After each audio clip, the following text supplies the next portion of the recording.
বন্ধুরা, এখন ভারতের সিকিউরিটির জন্য যদি সেনাবাহিনী বা সেনা দপ্তর যদি কোনো রকম কাজ করতে যায়, তাহলে সেখানে বাধা দেওয়া হচ্ছে আমাদের বিপক্ষ পার্টি থেকে। কোথায়? বিহারের যে ভারতের সেনা ঘাঁটিটা তৈরি হতে চলেছে, সেখানে যে জমি অধিগ্রহণ চলছে, অধিগ্রহণ কিভাবে চলে?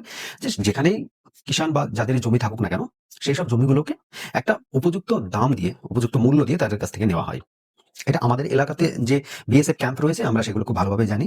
কিছু কিছু জায়গায় জমি নেওয়া হয়, কিছু জায়গায় স্যাক্রিফাই করতে হয় সবাইকে, কারণ আমাদের সিকিউরিটিটা তো আলটিমেটলি সেই ঘুরে ফিরে আমাদের দেশের বা আমাদের জন্যই। তো অবভিয়াসলি এইসবগুলো করতে গেলে একটু প্রবলেম ফেস করতেই হবে। তো এর জন্য আসাউদ্দিন ওবিসির যে পার্টি, সেই পার্টির একজন বিধায়ক, আপনারা সকলেই জানেন আসাউদ্দিন ওবিসির মেন্টালিটি কেমন আর তার পার্টির মেন্টালিটি কেমন, এটা আপনাদেরকে আর জানানো লাগবে না। কারণ ওপেনলি মিডিয়ার সামনে ভরা সভাতে কি বলেছিল, যে 15 মিনিটের জন্য পুলিশ সরিয়ে দাও, দেওয়ার পরে দেখো আমরা কি করতে পারি।